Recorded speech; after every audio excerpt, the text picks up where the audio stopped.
नमस्कार. सिद्धश्रेया रेसिपीज मराठीमध्ये तुम्हा सर्वांचं खूप खूप मनापासून स्वागत. मैत्रिणींनो, आपण बघतच आहोत की पितृपंधरवडा म्हणजेच पितृपक्ष अतिशय जवळ आलेला आहे आणि त्यामुळे पितरांची सेवा करणं अतिशय उपयुक्त आहे. आपल्या मागचा पितृदोष नाहीसा होण्यासाठी ही सेवा अत्यंत गरजेची आहे.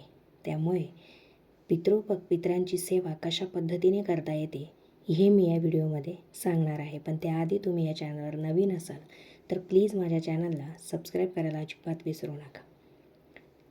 तर सेवा पितरांची कशा पद्धतीने केली जाते हे आपण या व्हिडिओमध्ये बघणार आहोत. आता विशेष म्हणजे पितृदोष असल्यानंतर बऱ्याचशा व्यक्तींना नारायण नागबली करायला सांगितलं जातं. त्र्यंबकला जा, नाशिक ठिकाणी जा, कुठेही बाहेरगावी जा आणि तिथून तुम्ही विधी हवा तो किंवा जो सांगितला आहे तो विधी तुम्ही करून या, अशा पद्धतीने बोललं जातं. पण आज जो उपाय मी तुम्हाला सांगणार आहे, जी सेवा मी तुम्हाला पितरांची सांगणार आहे, त्या सेवेमध्ये स्पष्टपणे मी हे सांगते की तुमच्यावर नारायण नागबली करण्याची वेळ अजिबात येणार नाही. इतका प्रभावी उपाय मी तुम्हाला आज सांगणार आहे. आता तुम्ही म्हणाल काय? तर रोज आपल्याला पितृपक्ष चालू झाल्यानंतर किंवा सुरू झाल्यानंतर आपल्याला रोज संध्याकाळी दक्षिणमुखी एक दिवा लावायचा आहे. म्हणजे आपणही दक्षिणेकडे तोंड करून बसायचं आहे आणि दिव्याचं सुद्धा जी ज्योत आहे ती प्रज्वलित ही दक्षिणेलाच व्हायला हवी. अशा पद्धतीने आपल्याला कणकेचा झाला तर तुम्ही कणकेचा दिवा लावा किंवा पंती झाली तर पंती लावली तरीही चालेल, काहीही हरकत नाही. किंवा धातूचा असेल तरीही चालेल. पण त्यांच्या नावे आपल्याला एक दिवा तिथे प्रज्वलित करायचा आहे आणि त्या ठिकाणी बसून आपल्याला हे पठण करायचं आहे. आता ते पठण कशाचं करायचं आहे तेही मी अतिशय थोड्या शब्दात सांगणार आहे तुम्हाला. तर आपल्याला पितृसूक्त आणि पितृस्तोत्र या दोन गोष्टींचा पाठ करायचा आहे. त्याला बाह्य शांती सूक्त असंही म्हणलं जातं.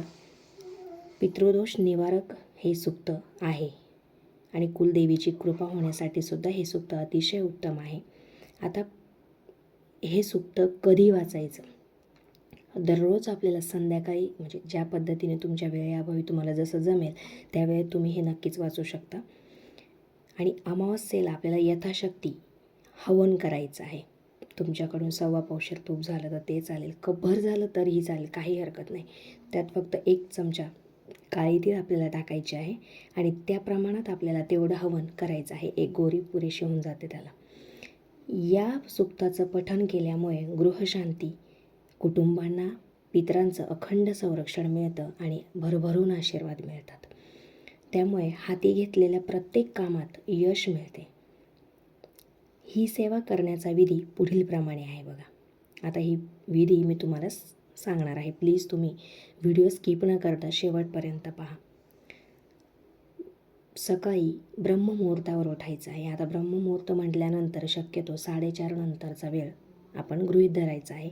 4:30 नंतर तुम्ही केव्हाही स्नान करू शकता. इतक्या सकाळी तुम्हाला नाही शक्य झालं तर 5:30, 6 किंवा जास्तीत जास्त 6:30 पर्यंत ब्रह्ममुहूर्त असतो. 6:30 पर्यंत तुमची आंघोळ कुठल्याही परिस्थितीत व्हायला हवी.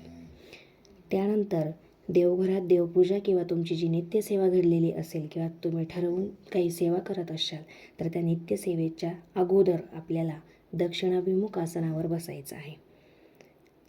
त्यामध्ये आपण जानवे पण अंगावर घ्यायचं आहे. आता जानवे तुम्हाला नवीन सांगायची गरज नाही.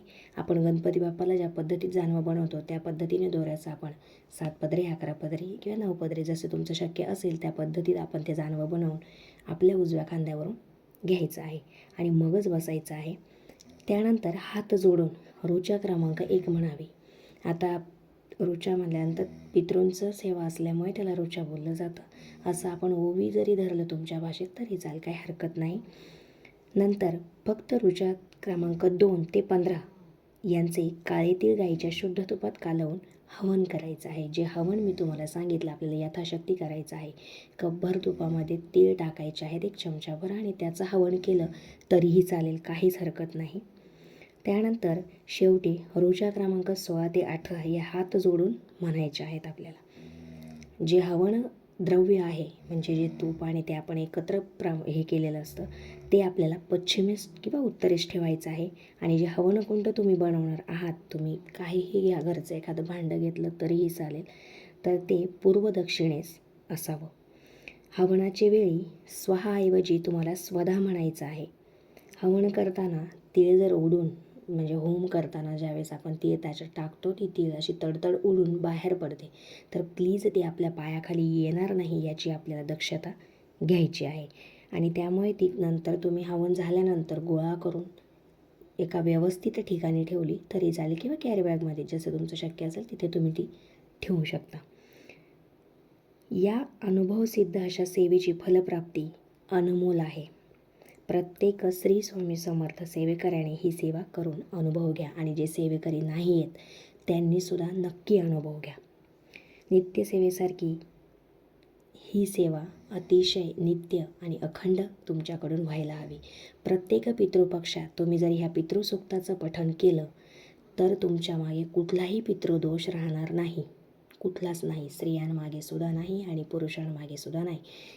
ही सेवा करण्यामागे कुठलंही बंधन नाही. प्रमाण मुलं करू शकतात, म्हणजे ज्यांना वाचता येतं ॲटलिस्ट त्यांनी केलं तरी चालेल, आणि महिला आणि पुरुष यापैकी कुणीही केलं तरीही चालेल, काहीच हरकत नाही.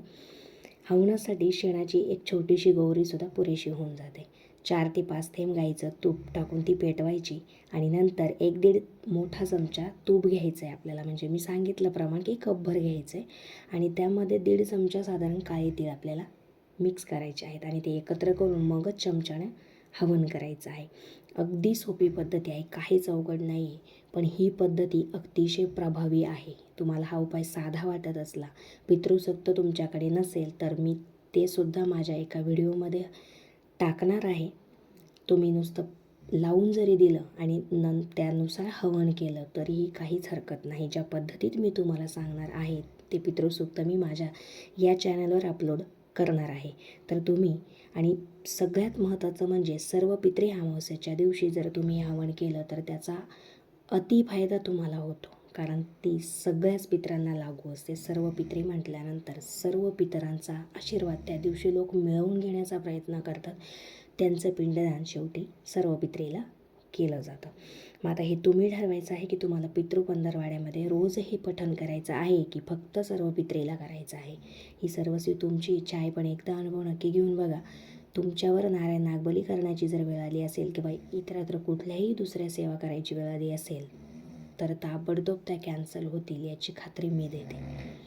तुम्हाला हा व्हिडिओ कसा वाटला तुम्हाला कमेंट करून नक्की कळवा, आणि तुमच्या मनात याबद्दल काही शंका असतील तर त्यासुद्धा मला कमेंट करून नक्की कळवा. पुन्हा भेटूया अशाच एका नव्या पण महत्त्वपूर्ण व्हिडिओमध्ये. तोपर्यंत जय महाराष्ट्र.